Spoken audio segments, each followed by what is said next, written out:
A program called Fire Ops 101 is giving lawmakers a chance to become firefighters for a day to help them better understand the resources needed to save lives.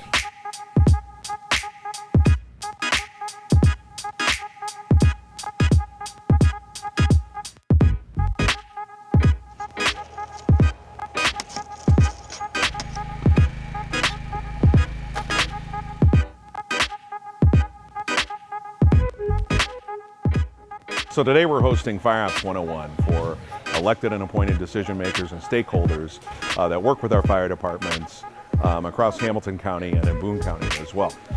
So this is a program that we started about a dozen years ago that helps elected and appointed decision makers understand what it takes to keep their communities safe.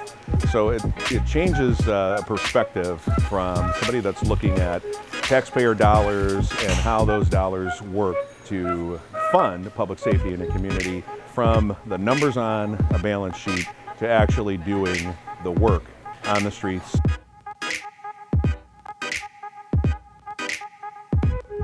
We're on the flashover chamber today, a scenario that we run the participants through so that they get to experience what we potentially can see inside of a burning building. The flashover chamber is 2 levels, so the fire and the flashover is actually occurring in the upper part and the participants are in the lower part so that they're safe and away from the fire.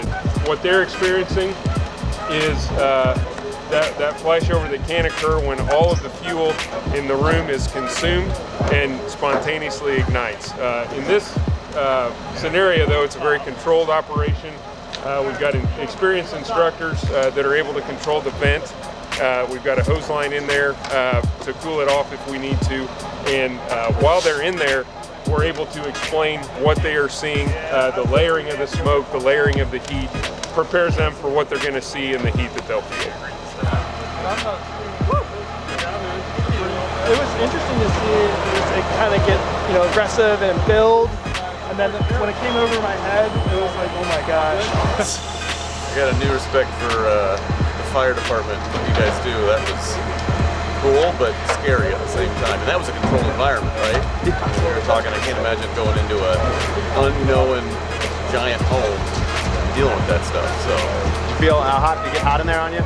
It got hot. I was right up front. Yeah, it was good. In front and then it was over. It was eye-opening. Really cool. Just going in first.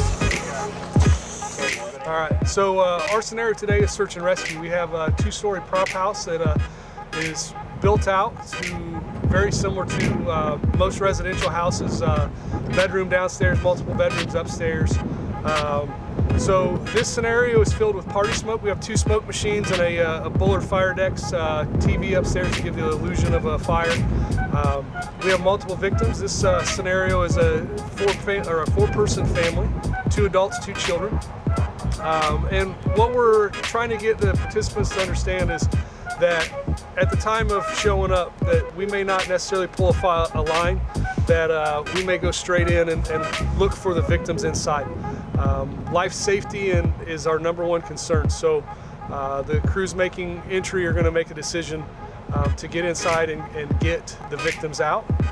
So the participants are doing a basic search, looking for life and removing those victims from here.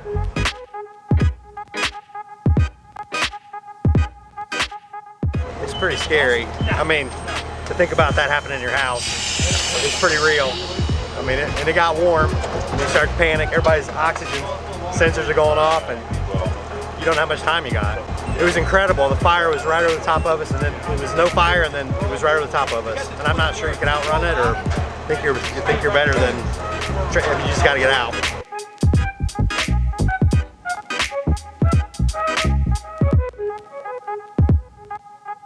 All right, so this is the extrication station. So we'll take them through and we'll show them how to stabilize the car, break the windows, use the glass master, cut the windshield out, and then we jump right into the tool, show them how to pop a door, cut hinges, take the door off, we'll cut a B-pillar out.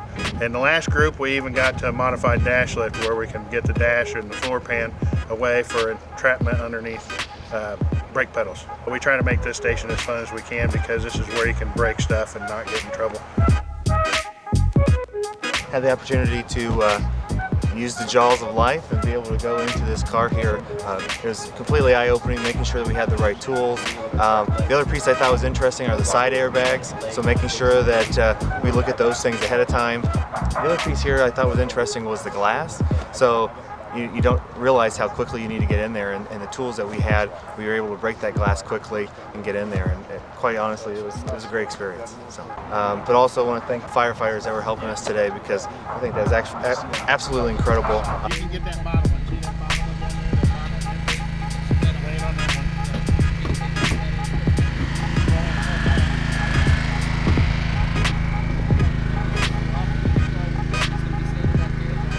This scenario we did today was a cardiac arrest scenario, so we ran them through kind of a standard cardiac arrest.